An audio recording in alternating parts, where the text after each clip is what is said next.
Приветствую всех! Это «Ночь после выборов. Итоги». Меня зовут Максим Поляков. Я журналист интернет-журнала «7 на 7». Сегодня в течение часа или полутора часов мы будем подводить предварительные итоги выборов в Псковской области.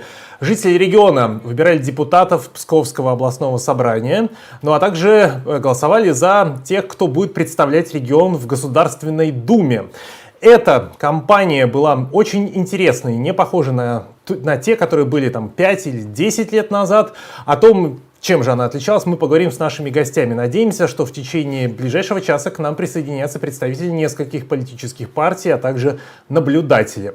Смотреть трансляцию вы можете во ВКонтакте в группе Coffee Break Дебаты Псковской области, а также в сообществах 7 на 7 Псковской губернии и креативного пространства «Шаг». Это наши партнеры. Спасибо им огромное. Мы сидим сейчас в одном из помещений креативного пространства «Шаг».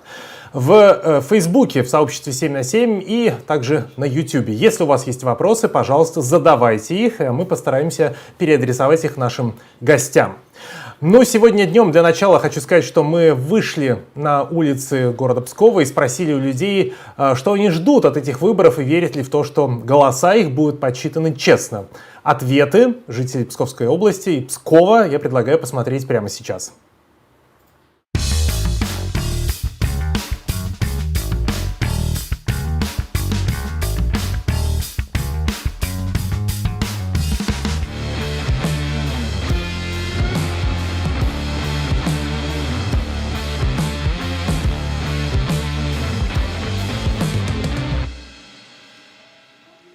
Сегодня выборы закончатся. Как вы думаете, посчитают честно? Надеюсь, что да. Честные, честные. Ага. Не знаю, все на их совести. Да, почему нет? Я верю, что будут честные выборы. Я думаю, да. Честно. Я думаю, честно. А что? Честно. Почему? Верю. Конечно, нечестно. Тут даже сомнений никаких нет. Почему так думаете? Да потому что мы привыкли уже к нечестности и к вранью постоянному, понимаете?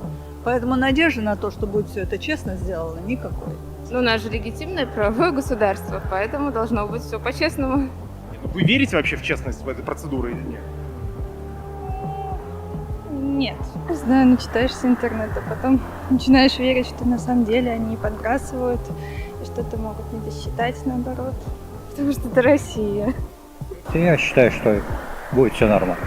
Я верю, что будет честно. Я не собираюсь голосовать. Мне не интересно это. Потому что, к сожалению, жизнь у нас такая вся нечестная. Там же, по-моему, наблюдатели на избирательных пунктах, по-моему, на всех. И они смотрят, как выборы прошли, как проголосовали. Наблюдатели же не зря там стоят.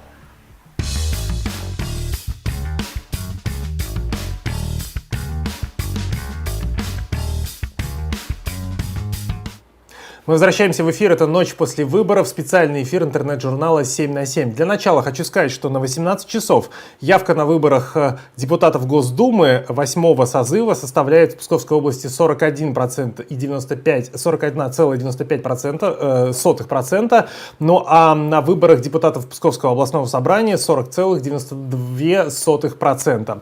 С нами на связи прямо сейчас с избирательного участка к нам присоединяется Дмитрий Пермяков, кандидат в депутаты Псковского областного собрания. Дмитрий, вы нас слышите? Да, слышу хорошо. Приветствую. Дмитрий, расскажите, что сейчас происходит на участке, на каком вы участке и, собственно, насколько все спокойно там? Ну, я, можно сказать, на двух избирательных участках. Здесь избирательный участок номер 50 и 51. Они находятся в 5 метрах друг от друга. И я, соответственно, нахожусь и на одном, и на другом, потому что наблюдаю за ситуацией на них обоих. Вот. В принципе, все проходит абсолютно нормально. Комиссия работает последовательно. Сначала погасили избирательные бюллетени, теперь они работают с книгами из списка избирателей. Все, в принципе, как по книжке. Все комиссии достаточно неопытные, потому что в связи с тем, что было прямое подчинение учителей, была большая ротация в избирательных комиссиях, и сейчас там много новичков. Но, может быть, это в какой-то степени и хорошо, потому что они не стараются ускорить свою работу, они просто делают последовательно, как у них вот есть написано в книжке, и прислушиваются ко всем советам наблюдателей, к моим, там, если они что-то делают неправильно. Поэтому пока все проходит в части подсчета голосов. Вот на моих участках все Да, здорово. Слушайте, а вот 3 дня люди голосовали, и мы видим, что в некоторых регионах, на некоторых участках, в некоторых городах фиксируются нарушения. Вброс или, там, не знаю, один человек несколько раз голосовал. Что по Пскову вам известно на данную минуту? Есть ли что-то похожее в Пскове? У нас не было поймано за руку людей, которые бы выбрасывали пачками бюллетеней. У нас не было карусели из автобусов или каких-то таких жестких вещей, о которых можно было бы говорить, как о фальсификациях на избирательных участках. Были определенные сложности. Обычно это происходит все-таки в районах Псковской области. Псков традиционно более-менее комиссии работают грамотно. Здесь, в принципе, нет электоральной практики фальсификации выборов. По крайней мере, мы никогда этого не фиксировали мы и в этот раз. Есть отдельные эксцессы, когда комиссии неправильно как-то считают голоса, делают пометки карандашом в списках избирателей, отмечают даты. Какие-то непонятные люди приезжают на избирательные участки, блокируют машины наших там наблюдателей. Еще что-то такое происходит, мутное, непонятное, но вот таких вот вбросов, как мы видим сейчас в интернете, в крупных городах, у нас зафиксировано не было. Я напомню, что сразу, буквально после закрытия последнего участка, глава облизбиркома Игорь Сопов сказал, что всего поступило за эти 3 дня 60 жалоб, и 10 из них нашли свое подтверждение, признанные обоснованными. Эти жалобы сейчас облкомиссия проверяет. Дмитрий, а если говорить в целом, скажите, какое у вас ощущение, впечатление от всей этой предвыборной гонки сложившейся? Например, есть представители партии власти, есть политтехнологи, не секрет, которые приехали сопровождать разные партии в течение последних 2, 3, 4 месяцев перед выборами. Насколько честно ваши соперники играли, если вы можете оценить? Я могу сказать следующее. Я в политике уже больше 13 лет. Я не видел выборов грязнее, чем эта избирательная кампания. Это не для красного словца, как обычно политики каждые выборы проговаривают о том, что у нас победу украли. У меня пока еще ничего не украли. Я результатов выборов не знаю, но я ответственно заявляю, что кампания была крайне грязной. И в части использования черного пиара, и в части использования административного ресурса. Было задействовано все, вообще абсолютно все, что можно было просто придумать. Да, у нас не было какой-то здесь бегловщины в Псковской области и Пскове. То есть не было просто криминально откровенного давления на избирателей, на избирательные комиссии. Но вот такой вот более-менее законодательно лакированный административный ресурс был, безусловно, применен по максимуму. И то, что говорит сейчас Игорь Сопов о том, что комиссия получила огромное количество жалоб, это ведь тоже на самом деле нонсенс. Обычно у нас избирательная комиссия рапортует после завершения избирательной кампании, что в дни голосования жалоб, строго говоря, не поступало, а значит, выборы прошли честно. Сейчас они точно об этом не смогут сказать. И в период избирательной кампании я лично написал не меньше 10 жалоб в избирательную комиссию Псковской области. В частности, например, если «Единая Россия» выпускает свою газету без выходных данных, не оплачивает ее с избирательного фонда, очевидную агитацию, а это на самом деле важно, это означает, что они имеют возможность использовать больше средств просто на свое ведение избирательной кампании вне избирательного фонда. И там много других факторов. И результатом рассмотрения этой жалобы это штраф 1000 рублей главному редактору этой газеты. Это означает, что в принципе механизмы каких-то сдержек не работают абсолютно. То есть если против нас пишется жалоба, и тут же комиссия реагирует, напрягает полицию, чтобы полиция изъяла весь тираж наших агитационных листовок, чтобы провела обыск, чтобы что-то еще, то здесь, в плане «Единой России», они сначала долго отмораживаются, не хотят ничему верить, а когда их прижимают к стенке неоспоримыми аргументами, они выносят штраф 1000 рублей. Но это очень, конечно, смешно, во-первых, а во-вторых, очень грустно для нашей избирательной системы. Я напомню, что у нас в гостях будут и представители других партий. Если у вас есть вопросы, пожалуйста, присылайте их в комментариях на YouTube, во ВКонтакте и в Фейсбуке. Дмитрий, последний вопрос или последний комментарий от вас. Сегодня я встречался со своими знакомыми, которые, собственно, живут в центре Пскова. Мы обсуждали, кто как голосовал. И один из моих знакомых сказал, что впервые за долгое время человек проголосовал за КПРФ. Теперь об этом можно говорить, последние участки закрылись, до этого голосовал все время за Яблоко. И это был такой как бы вклад в умное голосование и так далее.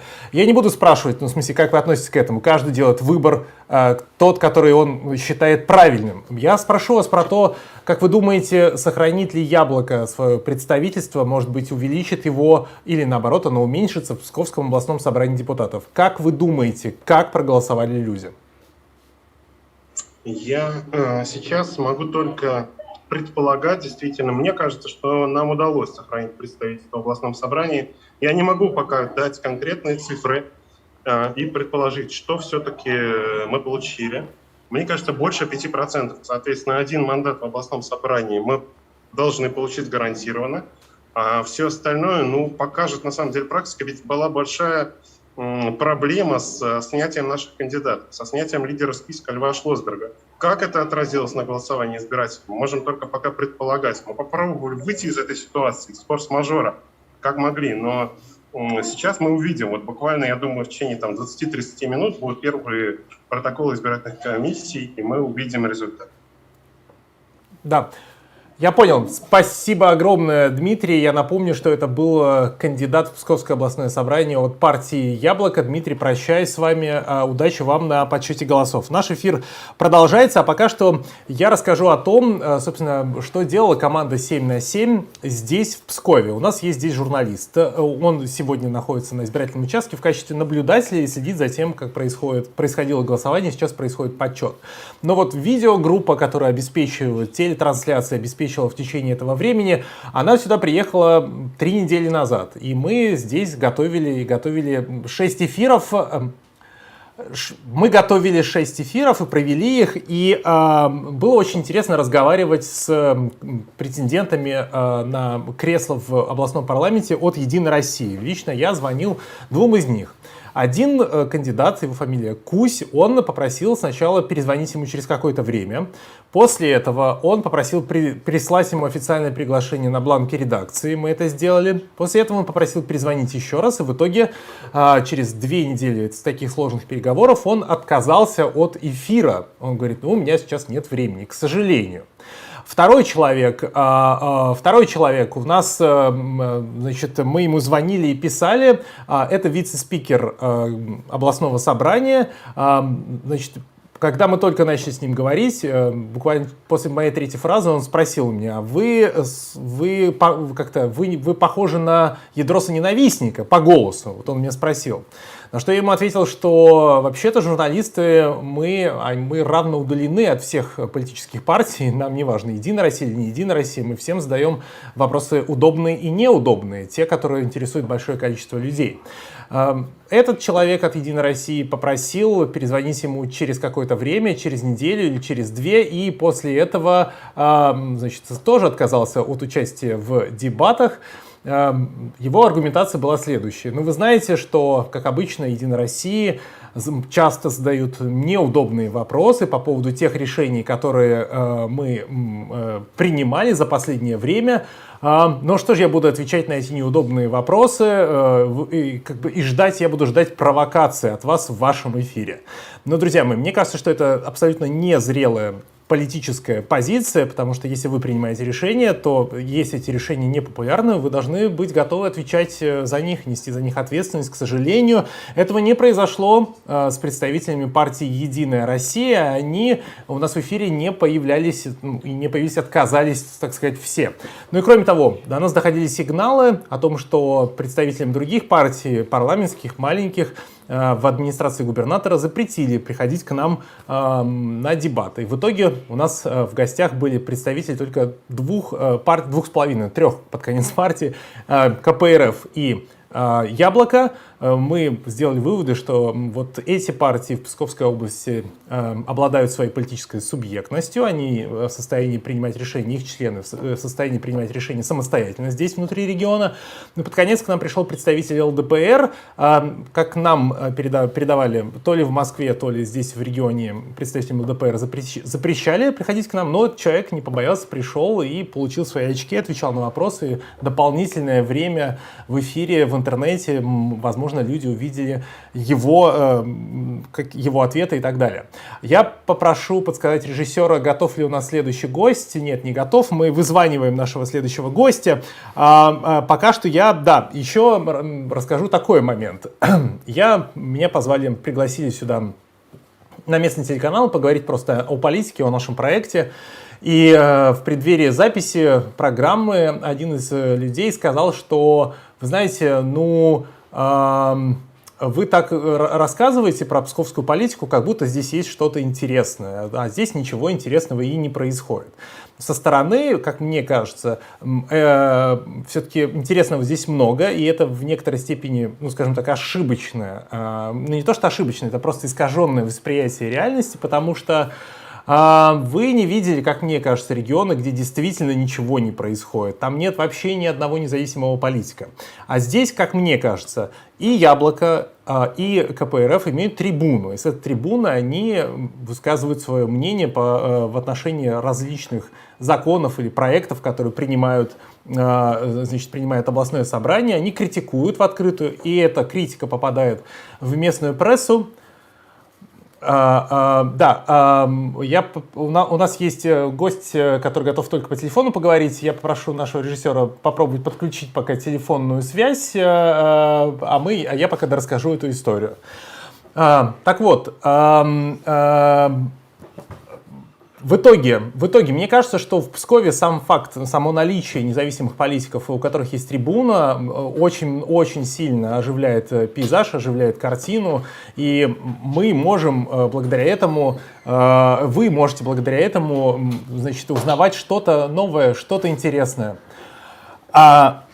Прямо сейчас я предлагаю посмотреть ролик про фальсификации в Брянской области. Мы иногда будем обращаться к некоторым регионам, не Псковской области, а к тому, что происходило на участках в других регионах. И вот что происходило в Брянской области вчера или позавчера. Давайте мы вместе посмотрим этот ролик, а потом вернемся в эфир.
Мы возвращаемся в эфир. Это «Ночь после выборов», специальный эфир, который ведет интернет-журнал 7 на 7. Сейчас мы постараемся позвонить представителю КПРФ Петру Алексеенко.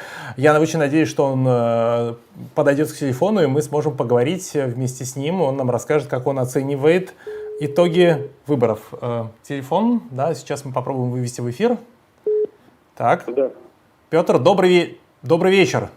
Да, добрый вечер. Максим Поляков, интернет-журнал 7 на 7. Да. Спасибо, что вышли с нами на связь в эфир. Скажите, пожалуйста, вот только что я спрашивал у представителя Яблока вопрос, как в целом он оценивает весь ход кампании, насколько она была честной или нечестной. Этот вопрос хочу адресовать и вам. Как вы оцениваете, насколько эта кампания была грязной или чистой? Ну, однозначно трудно сказать, да, потому что с самого начала власть, она готовилась к этим выборам заранее. Были изменены, избирательное законодательство было изменено существенно. Вот, это, в том числе трехдневное голосование. Поэтому были проблемы, сложности. Вот. Ну и в ходе голосования были нарушения, 54 было у нас подано жалобы различные, избирательные комиссии различного уровня. Не на все получили мы еще ответы. Будем разбираться. Поэтому, ну, в целом грубых нарушений не было, да. Но все было в рамках того закона, того избирательного кодекса, тех изменений, которые были внесены до начала выборов. Скажите, пожалуйста, замечали ли вы использование административного ресурса со стороны партии власти в Псковской области? Конечно, это прежде всего вот это, когда людей обязывали, там, не заставляли, может, обязывали как-то, или не уговаривали, да, наверное, обязывали голосовать досрочно, вот, брать открепительные удостоверения с одного избирательного участка, приходить на другой. Это, конечно, в первый день было создано проблемы такие, когда народ скапливался, мы это видели, наблюдали, поэтому, ну и, конечно же, трехдневное голосование, да, здесь трудно было проконтролировать, что делалось в избирательных участках в это время. Ну и, конечно, выездное голосование, очень большой процент, особенно в сельских районах. Это выездное голосование, да. Я напомню, что с нами по телефону первый секретарь обкома КПРФ в Псковской области Петр Алексеенко. Петр, скажите, вот вы сейчас дома, у вас, это не секрет, да, у вас подтвержден коронавирус, и какое-то время вы будете дома. Как вы сегодня голосовали? Правда ли, что возникли некоторые проблемы с тем, чтобы вы просто отдали свой голос какой-то партии? Ну да, я как позвонил в избирательный участок сегодня до 12 часов еще сделал звонок. Вот, я сказал, что болею коронавирусом и прошу избирательную комиссию приехать на дом, чтобы я проголосовал. Но мне вначале отказали, потом, ладно, говорят, давайте мы посоветуемся, вам перезвоним. Затем где-то часа через 2, наверное, мне перезвонили, сказали, что состоялось заседание избирательной комиссии, и большинством голосов было принято решение не выезжать по этому адресу, ну, по моему домашнему адресу, хотя здесь рядом 200 метров от избирательного участка. Вот. Но было это предано огласке, наш избирательный штаб, юристы обратились в прокуратуру, также поставлено в известность был Центральный комитет, и на сайте Центрального комитета КПРФ информация прошла в средствах СМИ. Псковская лента новостей тоже опубликовала. Но я думаю, все это сыграло свою роль, и комиссия изменила свое решение. За 2 часа где-то до окончания голосования ко мне приехали. С соблюдением всех мер предосторожности, как говорится, было. Я исполнил свой гражданский долг. А как вы думаете, почему эта ситуация в принципе возникла? А ничего, хотели, чтобы вы просто не проголосовали? Или они боялись? Трудно сказать здесь, понимаете. Может быть, боятся люди, боятся, может быть, что заразятся. Хотя все были меры это предусмотрены, защита, да, в избирательных комиссиях. У меня супруга находится в инфекционной больнице, и туда приезжала комиссия, и они проходили там, и все проголосовали, кому надо, да. Вот, ничего страшного, поэтому здесь трудно сказать, почему так было принято такое решение, но... Понятно. Я попрошу после окончания нашей беседы режиссера поставить 30-секундную заставку. А вам, Петр, последний вопрос. Мы все видим первые результаты в комиссиях на Дальнем Востоке и в Сибири. Там, значит, с большим перевесом, ну или с небольшим перевесом, или навязывает борьбу. КПРФ, в общем, опережает в некоторых городах и районах партию власти «Единую Россию». Как вы думаете, с каким результатом закончится в Псковской области это противостояние КПРФ и «Единой России» в Госдуму и в Псковское областное собрание? С каким, ну, как бы, процентным отношением? Ну, понимаете, у нас северо-западная зона, здесь, конечно, не такие сильные протестные у нас еще отношения. И тем более, что я уже говорил, что очень большой уровень это голосование на дому в сельских районах. Там уже предопределено результат. Поэтому, конечно, мы надеемся на хорошие показатели, но до Дальнего Востока нам еще трудно. Россия, хотя начинается, здесь не пишем, но я думаю, что она закончится здесь, если будем так дальше голосовать. Пессимистичный, Петр. Спасибо огромное, что были у нас в эфире. Скорейшего вам выздоровления. До свидания. Сейчас мы смотрим небольшую заставку, возвращаемся через 30 секунд и будем говорить о том, какие сигналы поступали о нарушениях с избирательных участков в Псковской области.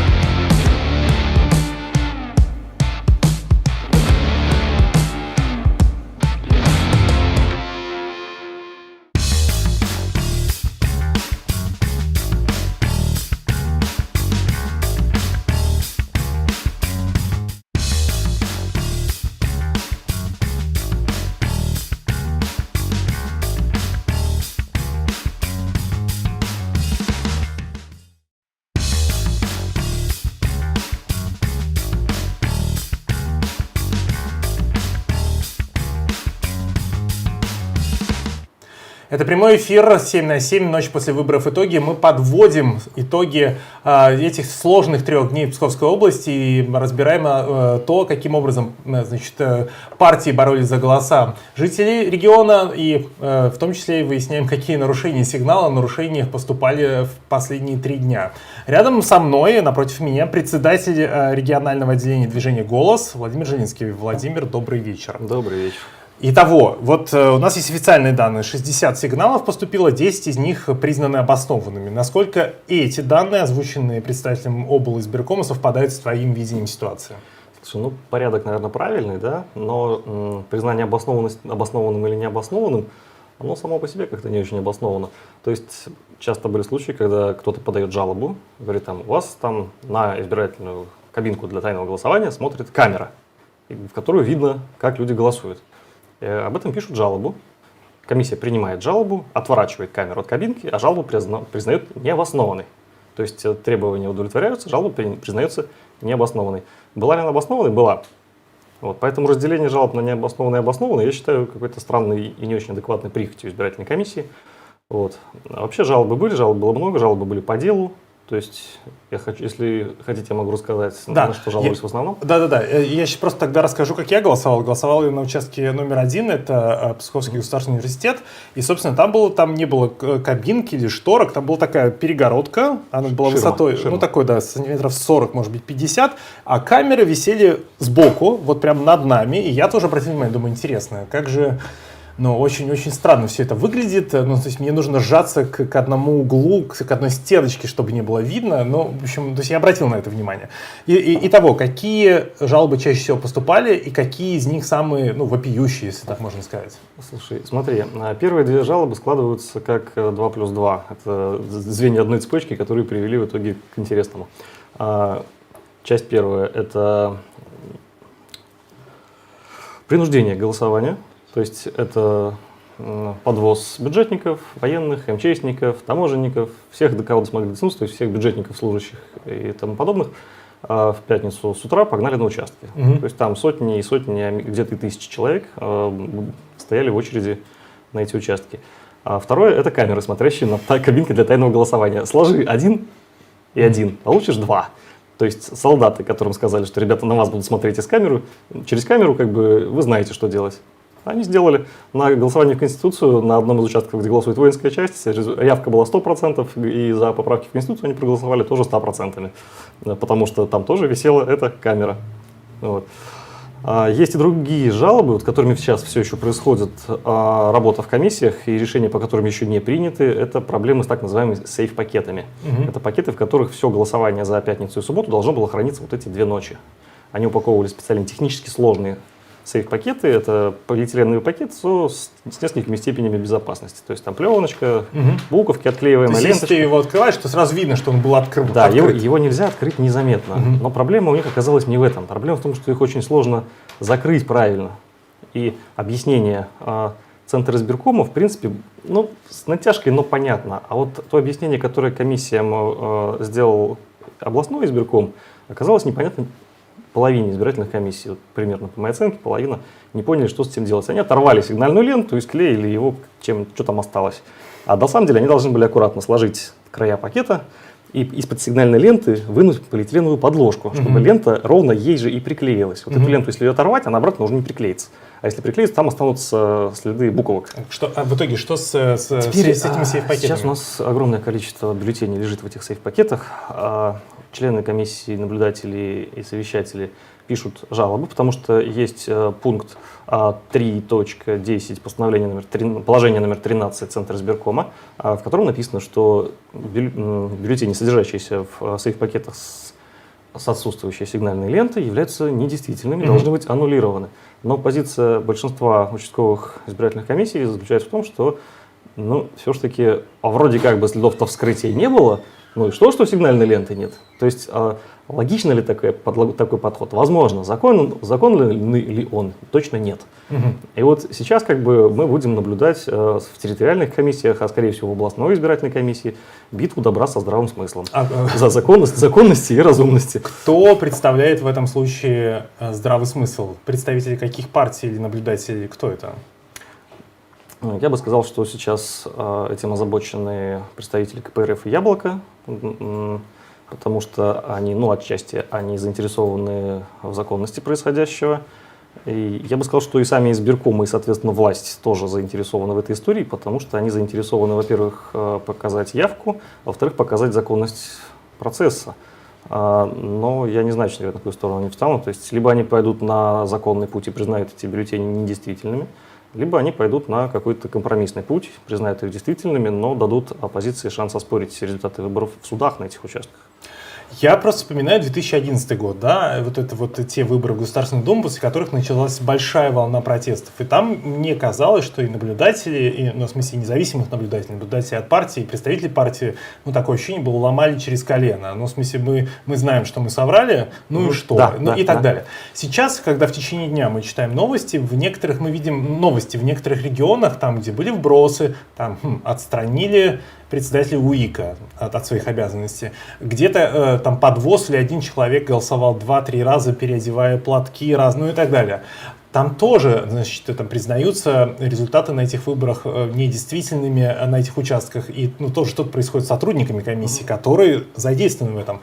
Логика такая, как будто, чтобы мы, все равно что-то где-то, намухлюем, вбросим, сфальсифицируем, но главное, чтобы люди на улицу не вышли. Нужна сакральная жертва, пожалуйста. Вот ощущение такое, что поиск компромисса здесь сейчас происходит этой ночью. Слушай, у меня немножко другое впечатление. Я как раз почему-то вспоминал 16-й год. Кстати, явка такая же примерно, как в 16-м году. Есть ощущение, что они не боятся ни улицы, ни признания выборов нелегитимными, ни судов. Собственно, чем часто тоже судов своих боятся, да? То есть комиссии крайне плохо подготовлены к этим выборам. То же самое 13-е основное постановление мало кто читал, никто в нем совершенно не ориентируется. А что там написано? 13-е это основной закон, это постановление о проведении выборов единый день голосования в 2021 году. Он вносит все изменения в 67 и 20 ФЗ, которые они захотели на этих выборах применить в связи с трехдневкой и сейф-пакетами в основном. В основном он об этом. В нем все очень плохо ориентируются комиссии. И из-за этого возникает еще какое-то количество нарушений. И плюс мы видим очень серьезное, снова возросшее давление на корпус наблюдателей.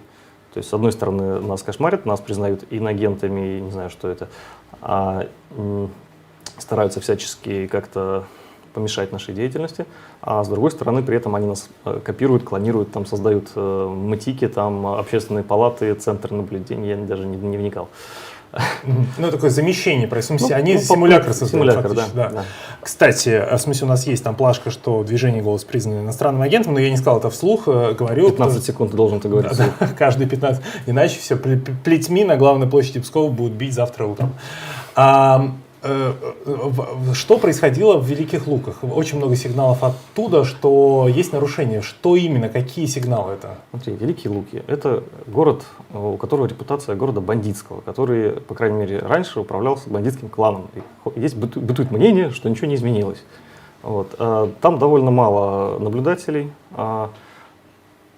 Там очень сложно вести политическую деятельность, в принципе, кому-либо по понятным причинам. И там комиссии еще более непуганные. То есть на моей памяти до Великих Луг с наблюдением доезжали только совершенно ваши такие боевые коллеги из издания Сота Vision, которых мы оттуда потом из полиции забирали благополучно.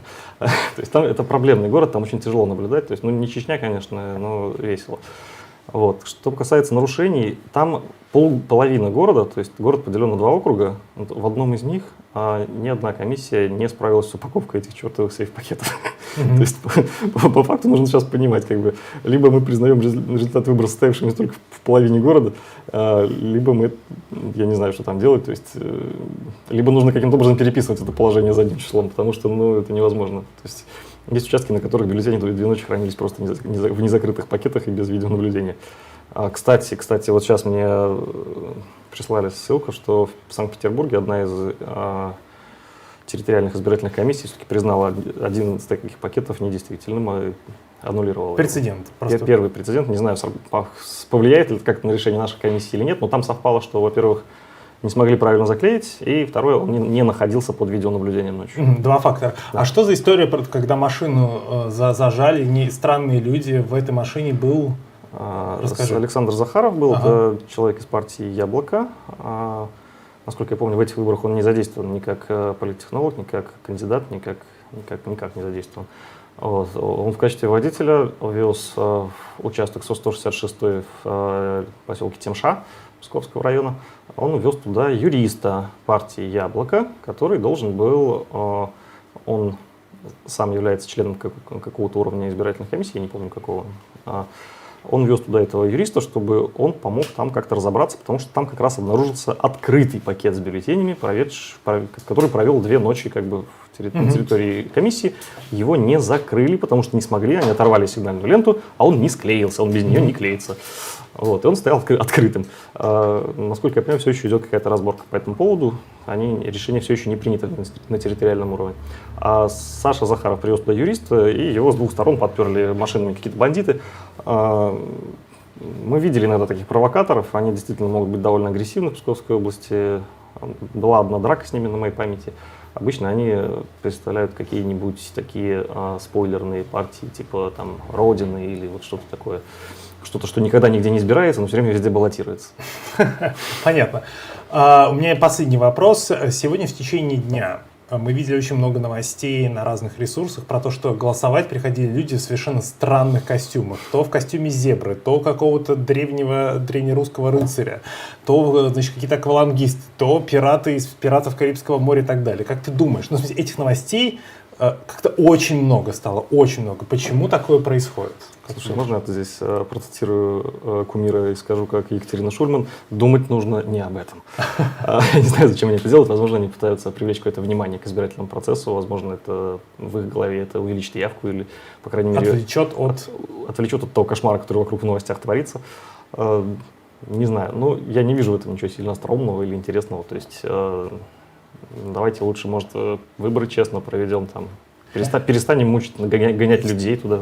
Понятно. Мои коллеги, журналисты 7 на 7, собрали небольшой ролик с подборкой вот таких вот странных людей, которые пришли голосовать в странных костюмах. Я предлагаю его посмотреть, а вам желаю спокойной ночи, без эксцессов. Да, наконец-то все это кончилось.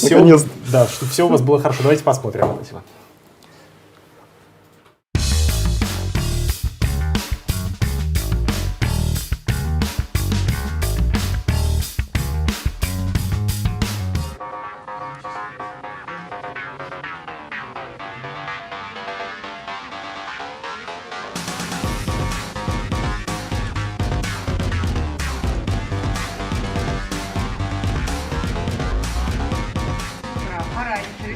на выборы. Решили сделать это сегодня, так как есть планы на выходные дни.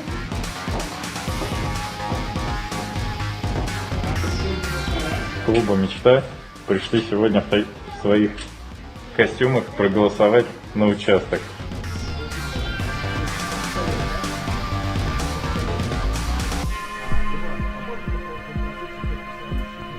Всех с хорошим настроением, с праздником поздравим вас. Ведь сегодня бюллетени попадут вы все в урну в час.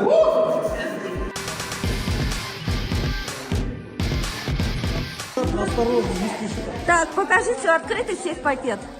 Так, вот смотрите, не заклеено. Вы не имеете так.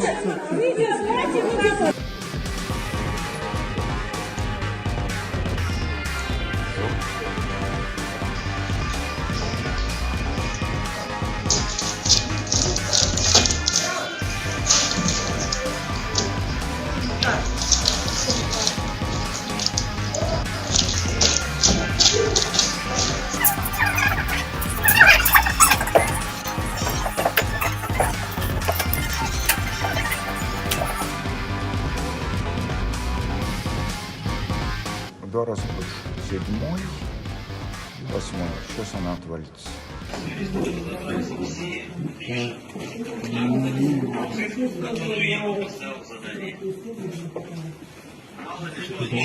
Смотрели, никаких разговоров не принимается. Пишем ту цифру, которую я поставил вам задачу. Если у них какие-то вопросы, пожалуйста. Так, время у нас 22:15. Члены участковой избирательной комиссии делают махинации с бюллетенями. Вот, хотя участок закрывается у нас в 8:00. На участке не должно быть никого. Все.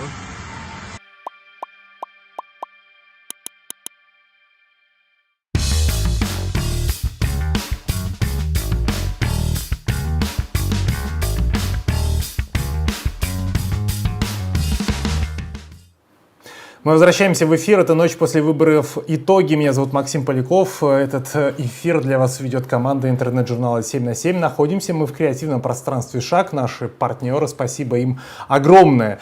Немного цифр перед тем, как мы поговорим с нашим следующим гостем. Итак, «Единая Россия» после обработки почти 9% протоколов лидирует на думских выборах, набирает 38,5%.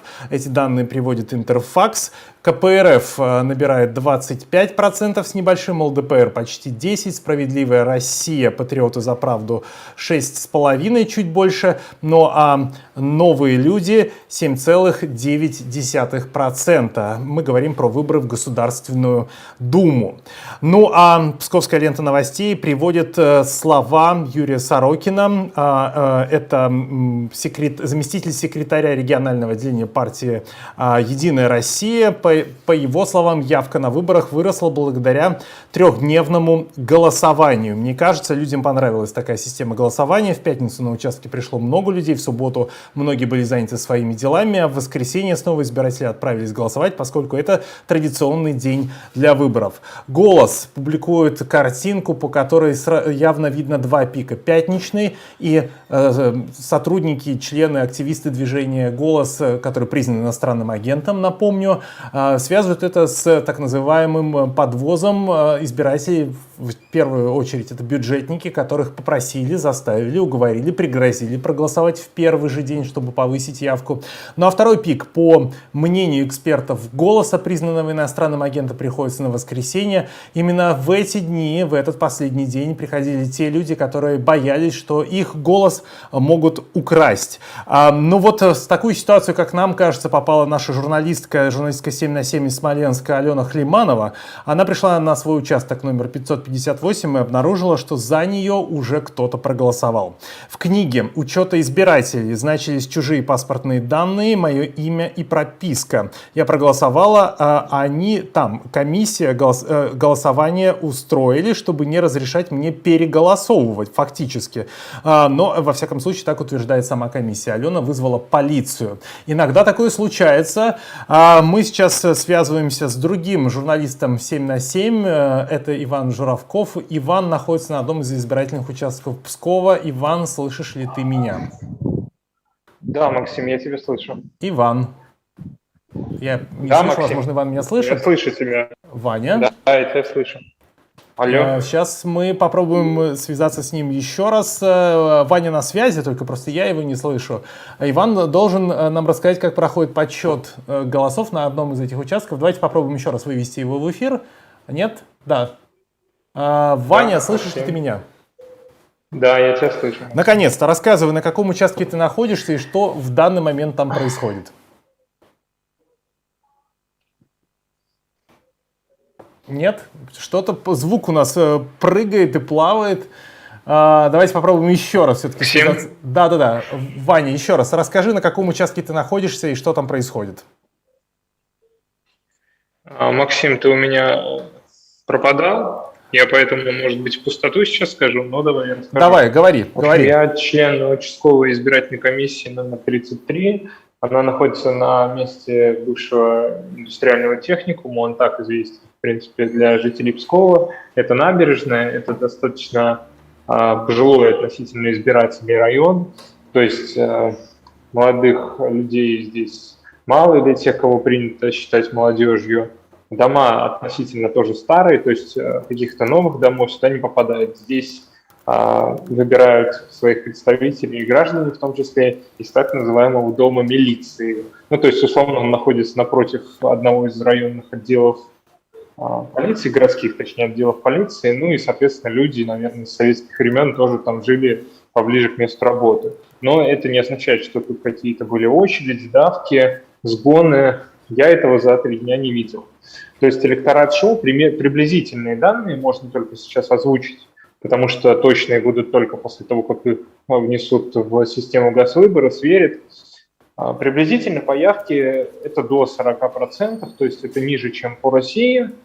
Но в среднем, я думаю, что в результаты Псковской области это укладывается. Я работаю в комиссии с 2018 года, и выше 40% при мне явки не было. Ну и члены комиссии говорят, что в целом даже на президентских выборах явка не превышает там 50%, то есть чуть-чуть только к ним приближается.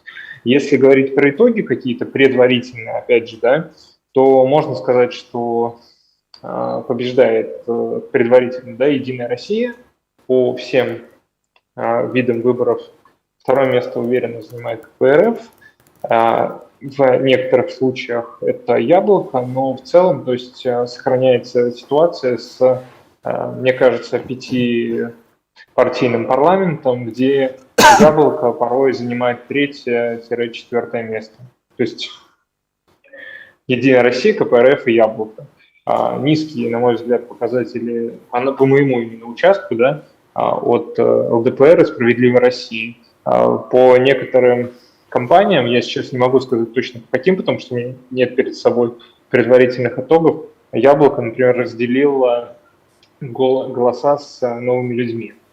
То есть в Псковской области я бы не сказал, что партия выделялась как-то на общероссийском фоне, но в целом вели яркую предвыборную кампанию. Может быть, это тоже сыграло свою роль.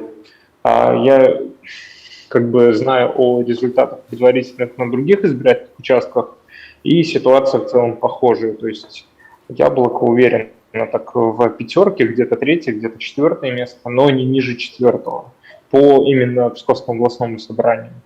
По одномандатным округам, то есть для избирателей «Яблока», к сожалению, пока что предварительные результаты говорят о том, что они, ну, то, что я видел, то есть это некоторые округа, там побеждают кандидаты от «Единой России».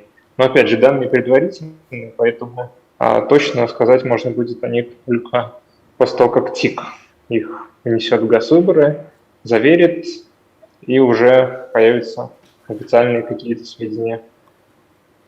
Иван, расскажи, а насколько спокойно сегодня была обстановка на избирательном участке? То есть совершенно разные мы видим картинки из разных городов, где-то скандалы, где-то выгоняют людей, где-то там провокации какие-то. Насколько в Пскове на твоем участке это было, ну, не знаю, спокойно? Да, Максим, я понял. Я понял твой вопрос насчет...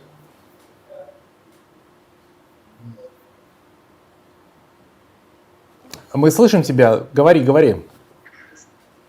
Да, Максим, насколько спокойно? Вообще в целом, то есть 3 дня было спокойно, в субботу было особенно спокойно, потому что это был самый такой день релакса для избирателей. В первый день пришло там более 150 человек, сегодня тоже более 150, точнее, к сожалению, сказать не могу сейчас, но в второй день, то есть в субботу, пришло почти в 2 раза меньше. То есть граждан не поняли люди как бы систему с 3-дневным голосованием, в любом случае примерно столько пришло бы и в один день. То есть, говорю, явка на этом участке, по крайней мере, она более-менее стабильная. Вот, все было спокойно, то есть не было, я повторюсь, очередей, там каких-то колонн, каруселей, то есть для Псковской области, на мой взгляд, это какая-то нехарактерная история, может быть, Владимир Жиленский вам это подтвердит или, наоборот, опровергнет. Касаемо УИК-33, на котором я работал, тут, знаете, нету никаких бюджетных организаций, силовых ведомств, которые, скажем так, могли бы в какой-то степени спровоцировать, да, открепление там избирателей от одних участков, от других, наоборот, были ситуации, когда у нас, например, уменьшилось число избирателей за счет того, что люди как бы открепились от нашего УИК и прикрепились к каким-то другим. Но тем самым они потеряли, конечно, право там получить 4-й бюллетень, например, на выборах депутата областного собрания по этому округу, но по каким-то причинам они решили, что они хотят так. То есть все было спокойно, никаких инцидентов, я бы сказал, жалоб, то есть не было ничего вопиющего, чтобы могло попасть на карту нарушений того же голоса, который там иногентно признан. Вот так. К сожалению, это такая, мне кажется, наоборот, с одной стороны, плохо, что нет никакого резонанса, с другой стороны, может, это общая температура по больнице. То есть, как бы, может быть, вот на примере нашего УИК, да, 33 станет понятно, что в целом, то есть, ситуация может быть по региону или, по крайней мере, по областной столице Пскову вот такая. Хорошо, Иван, последний, наверное, вопрос. Мы сделали здесь 6 эфиров, и вот как ты знаешь, представители некоторых партий отказались приходить к нам в прямой эфир, но при этом они ходили на эфиры к нашим коллегам в другие СМИ. И некоторые из них признавали, что им посоветовали, попросили не приходить к независимым журналистам в администрацию губернатора. Кто-то сказал, что в Москве пригрозили, им сказали, что 7 на 7 возможно в черном списке. В какую версию ты больше веришь? Может ли администрация губернатора или политтехнологи запретить кому-то приходить здесь из местных политиков в эфир к независимым журналистам? Я думаю, я скажу прямо, мне кажется, что да. То есть у нас есть политические партии, или отделения политических партий, которые не напрямую там управляются, понятно, так говорить нельзя, но они в какой-то степени ангажированы с региональной администрацией. Я бы говорил даже немножко о другом, наверное. Я бы говорил о том, что в контексте выборов, мой субъективный, конечно, мнение, я достаточно ангажированный журналист в этом плане, хотя не состою в политических партиях, но по политических симпатиях мои коллеги, мои знакомые знают, я их не скрываю. Мне кажется, что вот эти выборы, по крайней мере, вот на УИК-33, да, и вот на некоторых других УИКах, они показывают, что те политические партии, которые отказались от дебатов по каким-то своим причинам, то есть в частности это ЛДПР, «Справедливая Россия» и «Родина», эти результаты выборов показывают, что эти партии теряют электоральную поддержку. То есть КПРФ выступает таким неким вторым кулаком, я бы сказал так, если условно представить, да, там левую и правую руку, например, кому нравится голосовать за левую, да, те голосуют там за КПРФ, кому нравится голосовать за правую, те голосуют за Единую Россию. Вот эти руки, как в армрестлинге, там борются. Вот это очевидно. То касаемо, там, например, третьей какой-то силы, на мой взгляд, избиратели в Псковской области, они видят такой силой яблоко. То есть, потому что ЛДПР и «Справедливая Россия» проигрывают по голосам яблоко, по крайней мере, по тем данным предварительным, которые я видел с некоторых участков. На мой взгляд, это как раз результат пассивности, результат лояльности и результат некого, я бы сказал так, мутного, в общем, представления и самопозиционирования в регионе. И в том числе участие одних партий и отказ других партий в дебатах 7 на 7, он как раз это продемонстрировал. То есть, условно говоря, ЛДПР не позиционирует себя в Псковской области, я этого не вижу, кроме отдельных представителей.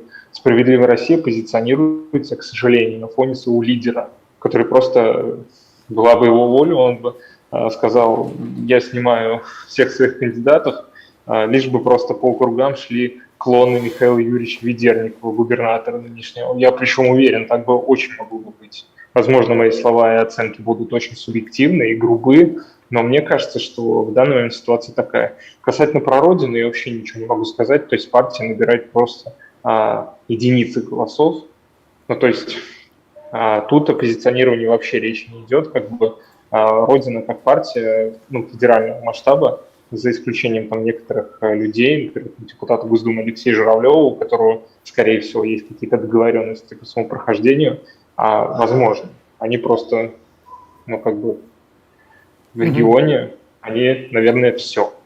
Ну, как бы, ну, то есть по инерции, да, там люди идут, так Жириновский, значит, помыть сапоги российского солдата там, в Индийском океане. Ну, вот это все, да. Я, к сожалению, зовут мне. Да, все, спасибо, спасибо огромное. Да, спасибо огромное. Напомню, что это был журналист интернет-журнала 7 на 7 Иван Журавков. Он сегодня работает членом комиссии на одном из участков Пскова, и он рассказал нам свое видение того, что же, как проходила кампания и что же нам ожидать по итогам подсчета голосов. Буквально через несколько минут к нам в студии присоединится еще один гость, ну а пока что мы его ждем, он в такси, мчится к нам навстречу. Я предлагаю посмотреть еще раз опрос, который мы сняли примерно 2,5 недели назад на улицах Пскова. Мы спрашивали у людей, что они ждут по окончанию выборов 19 сентября. Выборы закончены, и вот давайте мы посмотрим, ну, насколько, возможно, эти ощущения 2,5-недельной давности совпадают с тем, что люди ощущают внутри сегодня. Небольшой опрос на буквально 2 минуты.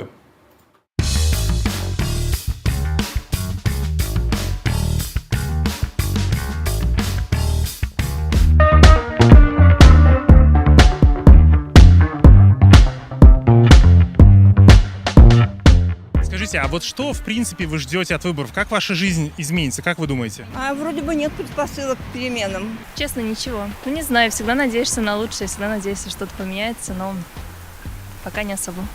А меня все устраивает. Устраивает. Я пенсионер, получаю пенсию. Мало что поменяется. Будет так же. Нечего ожидать, так что это глупый вопрос. Пойдем голосовать, и там видно будет. Ну, надеемся, что... Может, что-то изменится в конце концов. Исходя из предыдущего опыта, исходя из того, что происходило ранее, ничего не меняется, не становится что-то как-то по-другому. Что-нибудь будет, какое-нибудь изменение в лучшую сторону. Я в политику не лезу. Для меня это странно и сложно. Все за нас решено уже, нет? Мне кажется, честно, ничего не поменяется. Но все равно важно как-то сделать свой вклад. Да потому что ничего никогда не сможет поменяться, потому что я уже не первый раз голосую, и все равно пойду. Потому что хочу, чтобы что-то поменялось.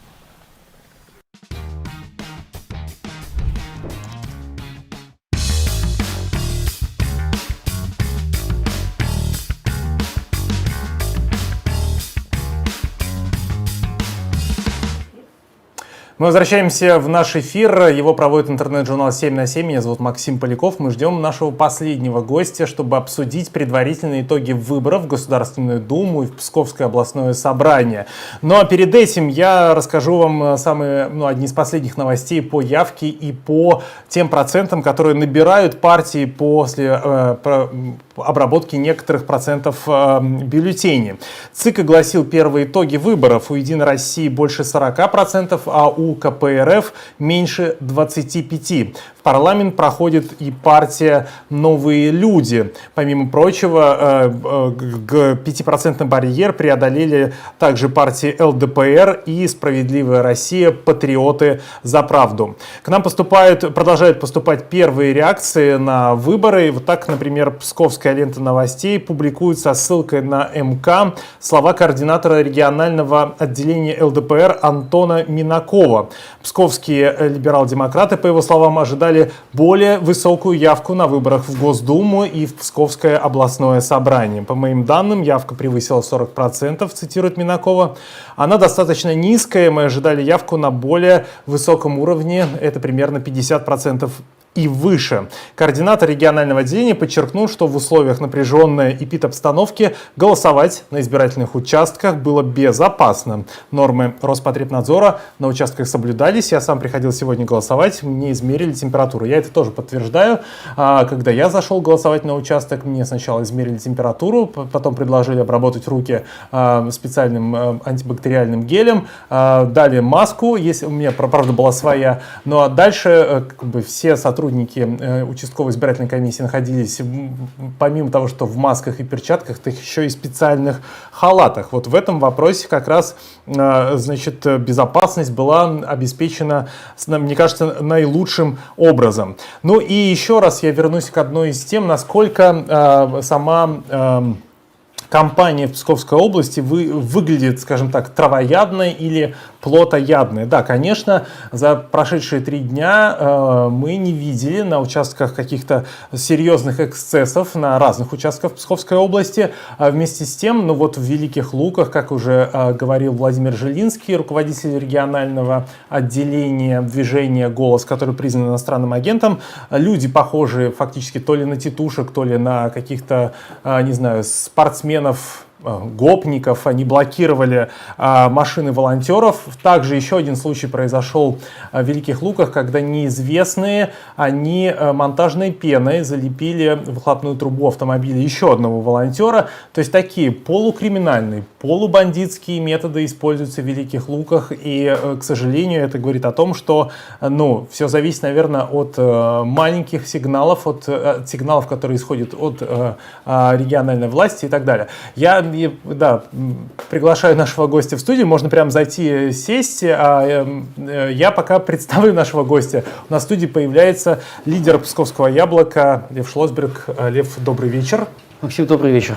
Ох, наконец-то, да. Вы немножко опаздывали, что случилось? Мне сказали, что, не знаю, эксцесс, не эксцесс. Не было никаких эксцессов, одновременно звонило примерно 5 СМИ. Так, ага. Параллельно. Мне пришлось их раздвигать, чтобы приехать сюда. Все понятно. Сегодня, мне кажется, такой супер-бум случился на прямые эфиры, стримы и так далее. Каждый уважающий себя журналист, политолог, телеканал или издание ведут свой видеострим, и все борются за спикеров, и нам очень приятно, что вы нашли время приехать к нам. Мы сегодня спрашивали у наших собеседников, как они в целом оценивают, скажем, честность или прозрачность этой кампании, насколько она была гразная или чистая. Вот что вы скажете, говоря про Псковскую область, и вот, не знаю, разных людей, политтехнологов, которые здесь приехали смотреть, там, направлять каких-то, значит, бюджетников, не знаю, сотрудников министерств? Невозможно говорить о выборах в Псковской области отдельно от выборов в России. Да, конечно. Здесь было то же самое безобразие, которое творилось по всей стране. Вся страна прошла сейчас первые индустриально организованные нечестные выборы. Индустриально, то есть эти нечестные выборы организованы, обеспечены законодательством, обеспечены технологически, обеспечены информационно. Фактически создана законченная, достаточно цельная с точки зрения внутренней концепции система фальсификации результатов голосования при любых обстоятельствах. Что-то уцелеет на этих выборах. Я надеюсь, что какие-то островки достижений гражданского общества и демократических избирателей по официальным итогам, даже по официальным итогам сохранятся. Но совершенно очевидно, что многодневное голосование придумывалось не для того, чтобы бороться с коронавирусом, повышать безопасность избирателей. Мы видели это голосование в пятницу, когда власти официально и публично сделали пятницу главным днем голосования. Собирали под это голосование максимум избирателей, губернаторов обязали голосовать в пятницу публично, других влиятельных лиц. Это было сделано для того, чтобы перетащить на первый день голосования, в крайнем случае на второй, большинство избирателей. И, собственно говоря, по всей стране так и произошло. От 2/3 до 3/4 избирателей всех регионов проголосовали в первые 2 дня голосования. И если бы это просто были выборы на избирательном участке, вот стоит урна. Если это автоматизированная система подсчета голосов, это комплекс обработки избирательных бюллетеней, так называемый КАИП. Если это обычная урна, то это обычная урна. Открывается участок в 8 часов, туда спокойно, добровольно идут люди. Потом закрывается А еще лучше подводится, конечно, это трудно сделать, подвести отдельные итоги голосования по пятнице, субботу и воскресенью, даже законодательно это сложно, но тем не менее, во всяком случае, урна хранится в опечатанном виде, полный видеоконтроль, желательно имеют возможность при желании присутствовать ночью наблюдатели от всех участников выборов и партий, и кандидатов, и голосование завершается вечером в воскресенье. При вот таком, скажем так, распределенном потоке голосования, но в стационарные места для голосования, можно было бы такую систему обсуждать. А система сделана очень примитивно. Это вот как Остап Бендер играл в шахматы. Вот. Способ примерно такой. Берутся сейф-пакеты, туда засовываются бюллетени. Их число является абсолютно подавляющим, потому что страна не оборудована КАИБами, в Псковской области КАИБами оборудованы менее 6 части избирательных участков и только в Пскове. И, собственно говоря, дальше эти сейф-пакеты с очень странными системами упаковки. То есть система упаковки понятна, только она не выполняется. Не работает. Да, должны быть положены в сейф, специальный сейф. В каждой комиссии есть по одному сейфу, который им передан от областной комиссии. Места в этих сейфах нет для такого количества сейф-пакетов. Их просто бросают на пол, они лежат. Ну и сегодня, в течение всего дня, когда уже было нужно готовить эти сейф-пакеты к, извините, использованию с их содержимым, стало понятно, что их целостность массово нарушена, а заново его заклеить невозможно. Тем же, кому приказывают вскрыть сейф-пакет и заменить бюллетень, им уже не объясняют, что вы потом это не склеите. Они это все скрывают, засовывают все, что нужно. Интересно еще, откуда они берут эти бюллетени, потому что официальный тираж, напечатанный в типографии, не может быть превышен. А там такие же бюллетени, то есть они по своему внешнему виду и по промышленному изготовлению точно такие же, как законные бюллетени. И после этого становится понятным, что они должны быть аннулированы. То есть все достижения властей за пятницу и субботу, вот это все многотысячное принудительное голосование, которое в дальнейшем не сохраняется даже в таком виде, нетронутым, оно не может быть признано даже по действующему законодательству. Все эти участковые комиссии, куда сегодня были поданы жалобы по аннулированию результатов голосования всех пакетов. Все приходили в ступор, все звонили в территориальные комиссии, спрашивали, что делать, что делать, а те говорят, как что делать, вы что, попались что ли? Вы что, попались что ли? Идиоты, вы что, попались? Вам же сказано было все делать тихо. Оно как тихо, тут же вот смотрят, тут же за нами следят. Они же, оказывается, знают, как обращаться с их пакетами. Они не просто реагируют на какую-то пластиковую бумажку, они понимают, как она должна быть упакована, какие полосочки на ней красненькие, как нужно с этим обращаться. И система впала в ступор. То есть ей было официально сказано, ребята, теперь можно воровать. Вот с помощью этих сейф-пакетов можно воровать вот так, абсолютно открыто. И вдруг выяснилось, что этому, оказывается, можно помешать.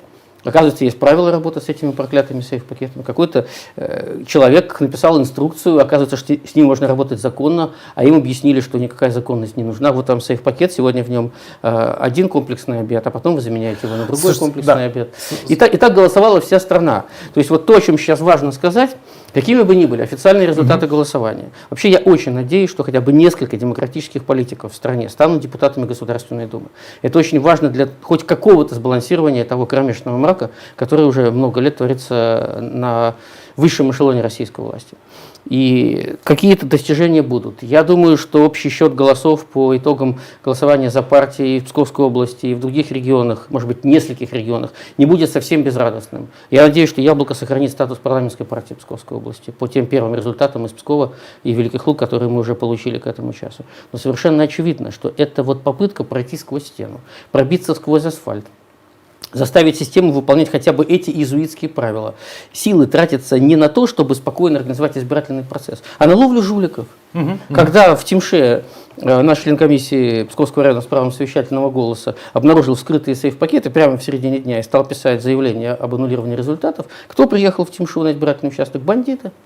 Просто бандиты. И никаких сомнений нет, что это бандиты. Они и выглядят по-бандитски, и ведут себя по-бандитски, и действуют по-бандитски. Значит, это утка. Это означает то, что на участке присутствовал человек, который увидел угрозу достижением жульничества и дал сигнал не в полицию, не в прокуратуру. Гляньте, мы тут жуликов поймали, приезжайте, посадить можно. Нет, он позвонил бандитам. То есть позвонил тем людям, которые реально обеспечивают такую избирательную систему. Поэтому к любым официальным результатам, даже те, которые частично нас порадуют, нужно относиться как к результатам существенным искажением волеизъявления. То, что удастся защитить и сохранить, это будет подвиг, вот просто самый настоящий подвиг. Именно так к этому нужно относиться. И нужно признать, что более половины избирателей Псковской области и по выборам депутатов Государственной Думы, по выборам депутатов областного собрания не пришли на избирательные участки, сочтя по каким-то мотивам, что им это не нужно, не важно, не интересно, все предрешено, я не буду в этом участвовать, вообще все бесполезно, и пусть оно вот катится вниз, как катится. Но вот это главные избиратели нашей страны. Я призываю писать вопросы от наших зрителей. Мы ведем свою трансляцию во ВКонтакте, в Фейсбуке и в Ютьюбе. В сообществе 7 на 7, пожалуйста, Лев Шлосберг с нами еще какое-то время. Попрошу вас коротко прокомментировать такое мнение, что после голосования за поправки к Конституции, значит, в Кремле, не знаю, Путин ли, коллективный Путин, разные башни Кремля увидели, что раз народ, значит, поддерживает вот такое, да, большое изменение, то значит мы докрутим до конца, в смысле наш авторитаризм, тот строй, который они строили, мы доведем, что выльется и в выборах и так далее, так далее. Вы придерживаетесь похожего мнения о том, что вот как раз именно голосование по поправкам к Конституции было таким важным сигналом? Это не сигнал, это рубеж. Рубеж, да. Это рубеж. Начиная с принятия путинской Конституции. Не нужно делать вид, что это поправки к Конституции, это новая Конституция. Да, там выжила 2 глава о правах и свободах человека, потому что ее невозможно изменить, кроме как через принятие новой Конституции. Но одновременно с этим в других главах появились нормы, напрямую вступающие в противоречие с этой базовой стержневой главой Конституции. Это Конституция Путина, это Конституция нового государства. Вся страна начала отсчет нового государственного строя, и власть в этом строе будет сохраняться и передаваться с помощью вот таких выборов. То есть изменения в избирательную систему абсолютно полностью логичны с точки зрения поправок к Конституции. Это и есть новая общественно-политическая формация в нашей стране. Она будет развиваться дальше. Она очень сильно тяготеет, скажу мягко, к недемократическим формам государственного управления. Будет хуже, как Смотрите, говорил Максим, Сергей Смирнов. На самом деле, я знаю эту фразу, и я ее не люблю, потому что будет хуже — это не итог. Это процесс, через который нужно пройти. Мне известно, как люди восприняли вот это безобразное голосование, и многодневное, и в сейф-пакеты, и с принуждением, заставлением переходить, открепляться принудительно от своего родного избирательного участка на другой избирательный участок, создавая численный перевес по конкретным избирательным бюллетеням. Все же понимают, 99% людей понимают, что происходит. Это людей возмущает. Я уверен, что часть протестного голосования на этих выборах — это голосование протеста против вот такого отношения к людям и такого государственного управления. Да, в целом большинство страны, большинство активных избирателей страны еще не созрели для того, чтобы идти на выборы с той или иной протестной консолидированной позицией. Пусть даже разных политических взглядов, но во всяком случае протестной на выборах. То есть люди считают, многие считают, с помощью выборов власть не изменится, давайте подождем других событий. Я никому бы не советовал ждать других событий в нашей стране. Они время от времени происходили, заканчивались всегда очень печально, эти другие события. Но абсолютно понятно, что мы находимся в начале, не в завершении, в начале пути формирования такого государственного устройства, при котором институт свободы и институты прав и свобод человека будут не просто не востребованы, а будут порицаемы. То есть мы находимся на грани знаменитых 58 и 70 статей Уголовного кодекса советского времени «Клевета на советский общественно-политический строй». Все законы об иностранных агентах, всех этих врагах народа, аффилированных лицах, причастных лицах, о борьбе с экстремизмом там, где его нет. Это все законы, фактически копирующие Советский уголовный кодекс, когда любая критика советского общественно-политического строя, любое инакомыслие признавалось уголовным преступлением. Вот мы находимся на пороге такого времени. Как они будут выкручиваться? Это большой вопрос. Но они будут двигаться в эту сторону до того момента, пока не почувствуют сопротивление общества, достаточное для того, чтобы они, не хочу сказать, остановились. Это не те люди, которые останавливаются, но споткнулись. Слушайте, я тогда поясню, в смысле, будет хуже, это такая шутка главного редактора издания «Медиазона». Да, я знаю. Смирнова, потом он сделал из этого программу, и значит, все это такое, как снежный ком, и понятно, да, что журналисты контекст этот считывают. Но вместе с тем, многие люди сейчас обсуждали текст Татьяны Становой, которая, собственно, спрогнозировала, что как раз мы будем идти по, в некоторой степени, белорусскому сценарию, после выборов. Сколько в Беларуси независимых медиа? 0. Сколько в Беларуси независимых оставшихся институций, третий сектор, да, там, вот, НКО и так далее? Вот сейчас 0. Они все разгромлены. У нас пока что, в смысле, у нас есть независимые медиа, но половина осколки из них, есть. Осколки, да, половина из них иностранные агенты нежелательные и так далее. У нас есть НКО, который тоже иностранные агенты, или там на пороге вот-вот. Становая пишет о том, что будет, как раз будет хуже в самом, худшем проявлении. Что вы думаете и каким образом на это будет реагировать общество, как вы думаете, в ближайшее время? Смотрите, сейчас политическая система спроектировала свое развитие до 2024 года, когда Путин должен в очередной раз избраться президентом. Это было заложено в поправке Конституции. Знаменитый полет Валентины Терешковой в Государственной Думе, он был для того и придуман, для того, чтобы инициировать это очевидное всем изменение, которое было задумано с самого начала, но которое Путин в январе не озвучил. Вроде как неприлично самому под себя так выстраивать систему. Но было ясно, что в какой-то момент эта инициатива взлетит. Доверили Терешковой. Так случилось. Испортили ей биографию и некролог еще раз и уже точно до конца. И понятно, что до этого момента все будет направлено на триумфальное переизбрание. Будет реально происходить зачистка политического поля, чтобы не допустить никого из тех политиков, кто воспринимается как альтернатива власти, на президентские выборы. Все будет зависеть от Путина. Я не верю в сценарий, при котором он начнет транзит, так называемый транзит власти в 2024 году. Ему нравится та работа, которой он занят, она его устраивает, он один из повелителей мира. Наверное, хорошо себя чувствует повелителем мира. Он занят глобальной политикой, он себя считает мессией, и вся государственная система будет ориентирована на это. Будет ли он пытаться ее сбалансировать? Непонятно. Он вообще человек очень осторожный. При всей жесткости его политики, он человек осторожный. Если бы во время этой избирательной кампании появились политические силы, которые давали бы ему необходимость думать о балансе общественных отношений, он бы смотрел на эту ситуацию. Он не до такой степени самоубийца, чтобы не обращать внимания на позицию гражданского общества совсем. Но когда это гражданское общество не отражается в политическом волеизъявлении, то, соответственно, оценка важности, значимости и опасности для авторитарной системы этого гражданского общества является скромной, считается, что не опасной. Мы сделали все, что могли на этих выборах, в том числе в Псковской области. Нужно подождать официальных результатов. Я знаю, что прямо сейчас идет борьба за эти результаты. Вполне конкретные люди, те самые политтехнологи, о которых вы упомянули, приехавшие в Псковскую область, обсуждают задачу фальсификации уже имеющихся результатов голосования. Потому что то первое, что мы увидели сейчас по некоторым протоколам, яблоко остается парламентской партией Псковской области, а дикие усилия были потрачены на то, чтобы этого не было.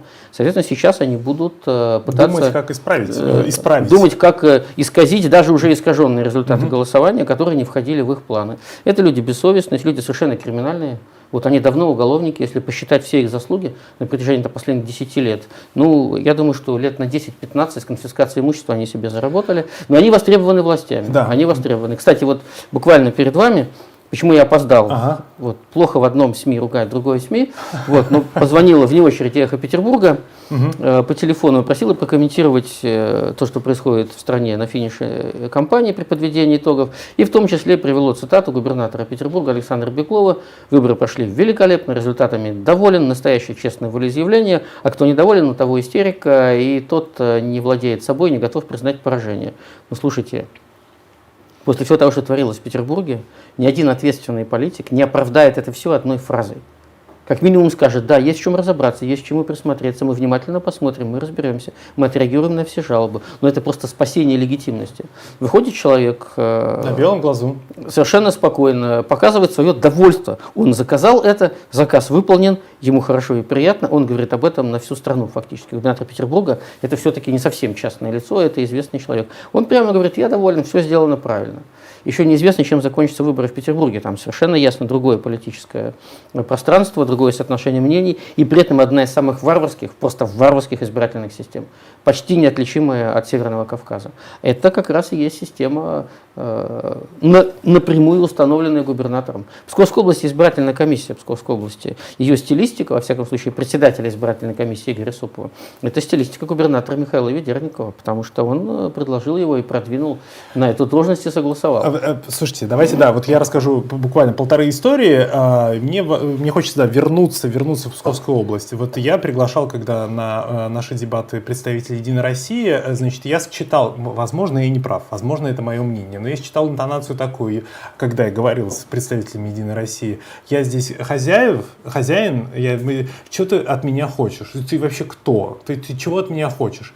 Когда человек понимал, что, вообще-то я не живу в Псковской области, я приехал из другого региона, хотя у меня здесь живут коллеги, и на меня нет точки давления, то есть невозможно на меня надавить, потому что, так или иначе, те, кто здесь живут, всегда там можно как-то что-то где-то придумать, родственники, друзья, связи, все остальное. На меня невозможно надавить, человек попадал на некоторый момент в ступор. То есть, что делать-то с тобой? Я не понимаю, у меня же здесь все решено. У меня же здесь все давно там записано, уже все ходы решены, записаны, а вот ты что-то я как-то даже и не понимаю. Но я здесь хозяин, но сейчас, подожди, я подумаю сначала, ты кто вообще и так далее. Меня это в некоторой степени удивило. То есть удивило отношение такое, действительно, то есть вот как в Великих Луках сегодня люди приезжали, или, как в других населенных пунктах, ребят, мы-то вообще здесь решалы, мы здесь все решаем. Насколько, мои ощущения, по вашему мнению, считываются, правильно считываются, считал ли я их правильно, с тем, что на самом деле, по вашему мнению, происходит в политическом поле в регионе? Мне кажется, вы увеличили число хозяев. Так. Их немного. Хозяин себя чувствует и ведет себя как хозяин губернатор. Остальные при губернаторе. Угу. То есть это большое количество лун, которые светят отраженным светом. Проблема в том, что губернатор не является солнцем. Он тоже является луной и светит чужим отраженным светом. И вот они хвастаются перед собой этим отраженным светом, друг перед другом, какие мы крутые, так как мы все сделали, как у нас все хорошо. И при этом на самом деле никакого содержания, ни человеческого, ни политического в них нет. Приехали люди, которые оказались для них незапланированными. Вы такие неожиданные люди, надо же. Псковскую губернию знаем, Камалягина знаем, тех, кого купили из 3 букв, знаем, есть какие-то 7 на 7. Что за люди? Кто за ними стоит? Поинтересовались, кто стоит. Это был первый вопрос. Кто ваш хозяин? Кто ваш учредитель? Это был первый вопрос от единоросса. О чем другом могут думать люди? Они же просчитывают ситуацию, чья вы кнопка. Им не приходит в голову, что на самом деле существуют независимые медиа, что за ними никто не стоит, кроме них самих. Редакция. Да, есть редакция, есть собственник, есть учредитель, есть обычная схема работы СМИ. Но это означает только то, что это СМИ так устроено. И все, вы можете получить кучу информации об этом СМИ, но это не позволит вам изменить редакционную политику и влиять на нее. Здесь же на самом деле они за последние несколько лет, с 2018 года, существенно исказили информационное поле. Были СМИ, которые себя позиционировали гордо, я бы сказал даже громко, как независимые СМИ, просто независимые медиа. К ним пришли и спросили, сколько нужно, чтобы изменить вашу редакционную политику, чтобы там у вас не появлялся Шлосберг, а если появлялся, то только в плохом контексте. А если он появляется у вас в том эфире, который вы контролируете не полностью, чтобы вы говорили с ним какие-то гадкие вещи, для того, чтобы дискредитировать само вещание. И они просто договорились по цифрам. Выяснилось, что бабло побеждает. Нет, как раз не зло, бабло вместе со злом. В общем, так или иначе, мы увидели много печальных трансформаций. Они отформатировали. Осталось буквально несколько человек. Когда меня спрашивают, сколько независимых журналистов в Псковской области, я говорю 5. Я могу даже не считать. Это 5 у меня в голове. Есть Иван Журавков, 7 на 7, есть Светлана Прокопьева, Радио Свобода, есть Людмила Савицкая, иностранный агент Север Реалии. Иностранный агент. Да, все сплошные иностранные агенты. Есть Денис Камалягин, есть перечень людей, которых ты считаешь на пальцах одной руки и понимаешь, она вся независимая пресса. Все. И эту прессу пытаются сделать маргинальной. Не помню, говорили мы с вами об этом или нет, есть Камалягин, иностранный агент. Его Минюст признал иностранным агентом. Притом СМИ иностранным агентом. Этот человек, СМИ иностранный агент, идет в Роскомнадзор, подает заявление об учреждении СМИ. Здравствуйте, я ваш враг народа, дайте мне учредить СМИ как врагу народа. Ему 5 раз отказывают. Он говорит, простите, меня Минюст признал средством массовой информации, дайте мне квитанцию о том, что я средство массовой информации, иностранный агент, я буду работать как положено. Не, ему говорят, мы иностранным агентам СМИ не разрешаем учредить. Все, это государство, пришедшее в ступор. Эта попытка маргинализовать правду, это же вопрос не конкретных лиц, не конкретных СМИ, это вопрос правды. Государство, которое монополизировало информационную политику и главным своим агентом сделало ложь, сознательно ложь и насилие, оно делает правду иностранным агентом. И вот маргинализация правды – это очень серьезная общественная проблема, потому что люди вдруг понимают, что если я получаю достоверную информацию, я ее получаю или из-под полы, или из опасного источника, или я получаю от тех людей, с кем, может быть, лучше не встречаться. Я их читаю, я их слушаю, как в советское время BBC, «Голос Америки», «Радио Свободная Европа». Но как-то вот это было дистанционно, люди старались сохранять дистанцию безопасности. Мы возвращаемся в эти времена. Это времена, вот я бы не сказал, что это совсем неосоветский Союз, но это стремится в эту сторону. Система стремится в эту сторону. Она монопольная. А монополия стремится быть монополией во всем. В праве, в политике, в средствах массовой информации, в общественных отношениях. Монополия абсолютно губительна. Любая монополия способна разрушить страну. Сколько было дискуссий, от чего погиб Советский Союз? Да от монополии он погиб. И все. Ответ очень простой. Можно кучу написать причин, кучу, но все они сведутся к одному. От монополии. Монополия неживучая.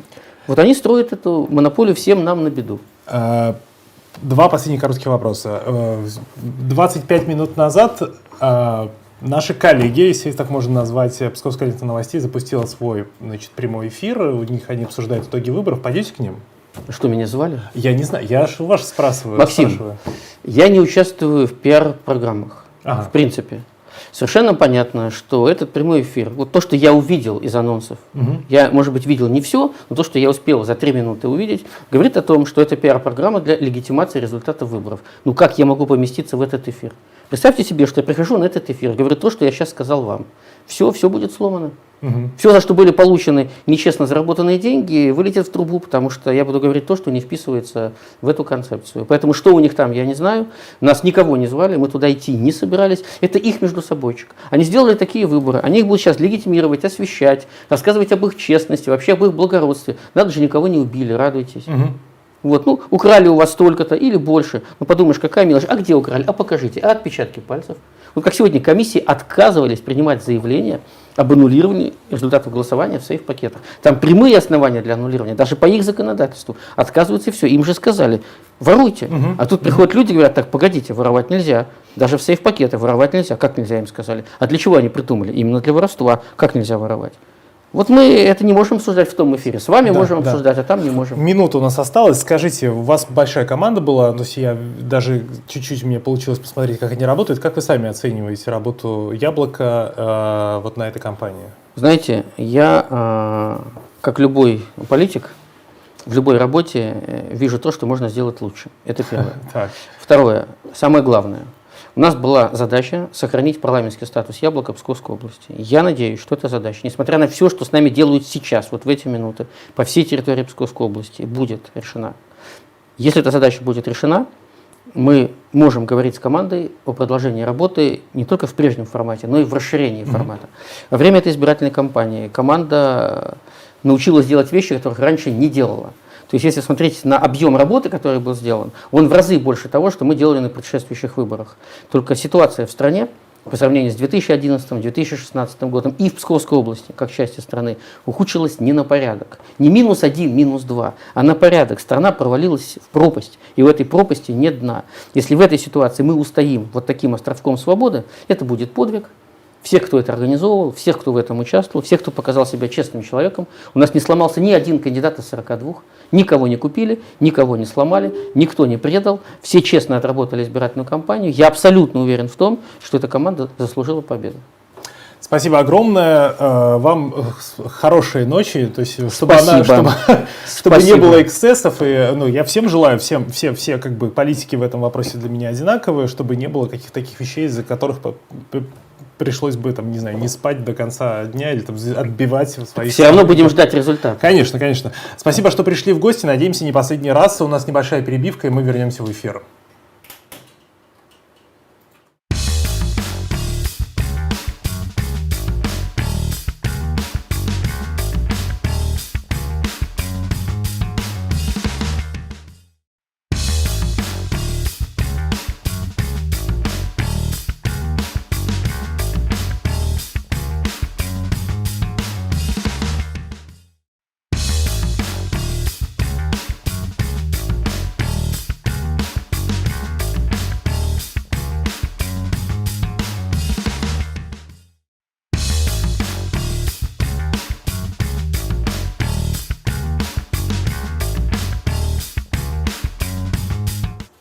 Мы на финишной прямой. Это спецэфир 7 на 7, ночь после выборов. Итоги.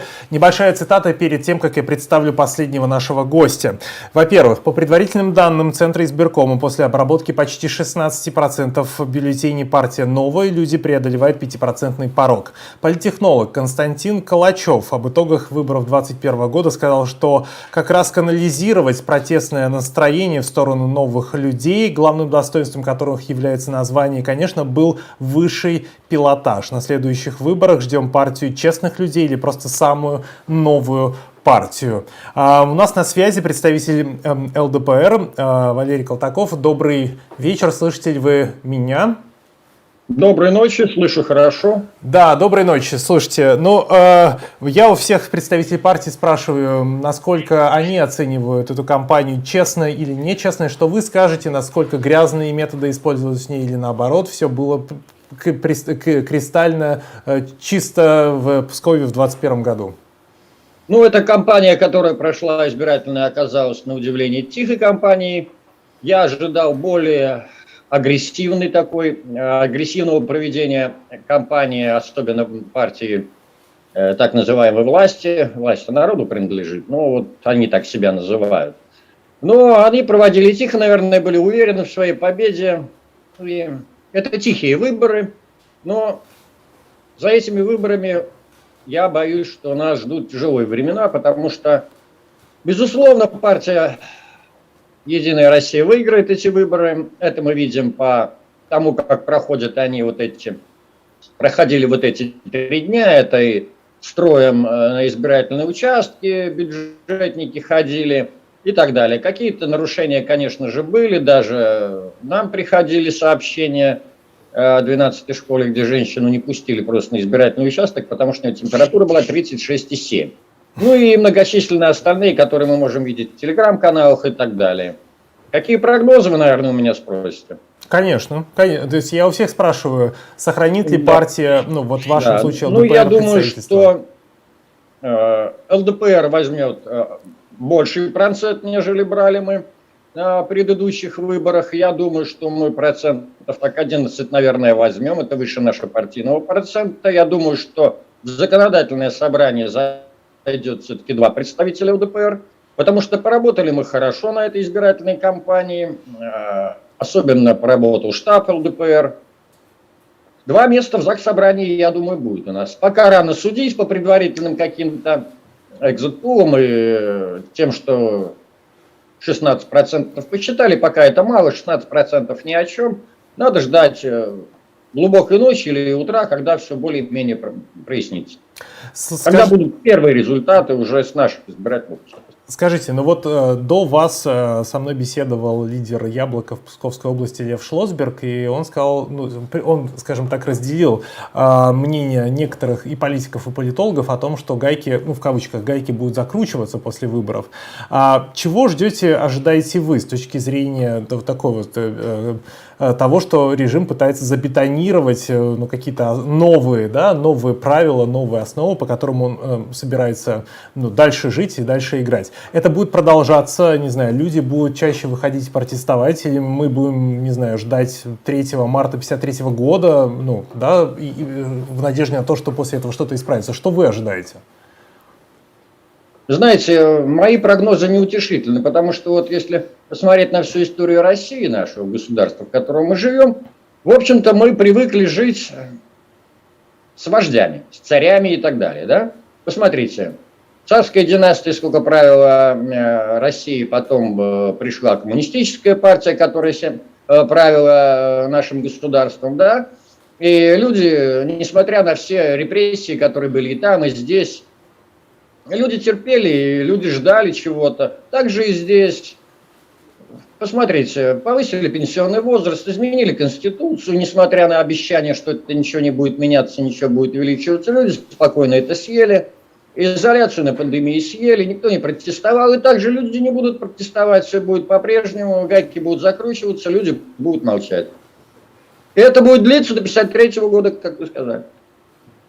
Поэтому надо настраиваться, жить спокойно, ни о чем не переживать, отстаивать свои права, обращаться к нам, к ЛДПР, мы это хорошо делаем, и жить, продолжать, что же сделать. Ну, 53-й год, конечно, нам это не была... нужны великие потрясения. Нет, нам не нужны революции и перевороты. Нам все надо делать спокойно, когда вырастут новые поколения, более образованные, более жаждущие свободы и перемен. Вот они, может быть, наши внуки.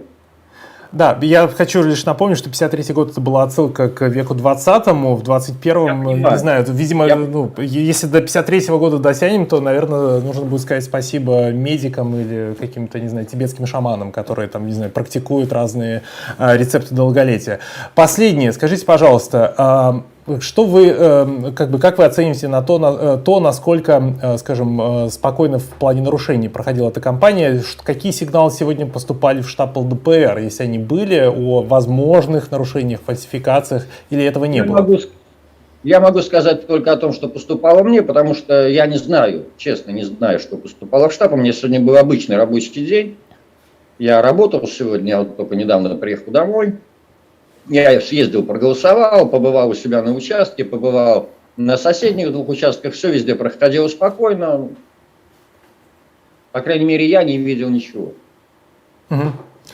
Спасибо вам огромное. Я тоже вам желаю спокойной, довольно сравнительно, если так можно сказать, спокойной ночи. Будем ждать результатов. Конечно. Как всегда, в день голосования не уснем. Без форс-мажоров, без каких-то эксцессов. Надеюсь, что у вас и внутри вашей партии, и у вас дома, лично у вас все будет хорошо. Все, до встречи. Надеюсь. Спасибо вам того же желаю. До свидания. До свидания. На этом наш эфир завершается, он продлился практически 1,5 часа. Я попрошу, возможно, свою коллегу немножко повернуть камеру и показать нашу команду. И тех, кто делал эти эфиры в течение 3 практически недель, 7 раз. И здесь я даже представлю их. Это Дмитрий, еще один оператор и монтажер, Карина, наш режиссер трансляции, Иван, звукорежиссер, Кирилл, который сейчас работает с камерой. Если кто-то повернет камеру, мы тоже покажем Кирилла, наш главный оператор. И еще один человек сидит в соседней комнате. Дарья, тебе огромное спасибо. Что я хочу сказать напоследок? 2 простые вещи. Во-первых, это было очень интересно, и работать в Пскове, публика псковская, она заинтересована, она, возможно, как мне кажется, изголодалась по таким форматам и по таким эфирам. Мы это видели, в том числе и во время съемки опросов на улице, и потом публикации этих опросов. Казалось бы, простая форма. Ну что такое, поговорить с людьми на улице, задать им вопросы. Но когда этого давно не было, простого, честного разговора, люди реагировали довольно-таки открыто и очень интересно. И потом реакция в социальных сетях была тоже действительно неожиданно положительная для нас, в смысле положительная. Люди оценивали итоговый продукт, который получился. Ну и вторая вещь, которую я хочу сказать, что я уж не знаю, вряд ли это мы задали моду на прямые трансляции по итогам выборов в интернете именно, но мне кажется, сейчас все крупные политологи, все крупные редакции, все крупные СМИ, все крупные, не знаю, социологи или люди, которые популярны в Фейсбуке, они ведут свои собственные стримы. Я предлагаю вам, наша трансляция заканчивается, а я предлагаю вам присоединяться к прямым трансляциям, например, «Дождя» или «Репаблика», или трансляцию Екатерины Шульман. Есть множество прекрасных трансляций, «Медуза». Пожалуйста, все, выбирайте то СМИ, которое вам нравится, выбирайте того человека, который вам нравится, и продолжайте эту ночь вместе с ними следить за выборами. Смотрите 7/7, донатьте 7/7, поддерживайте независимую журналистику в регионах. Надеюсь, не последний раз в Пскове. Удачи!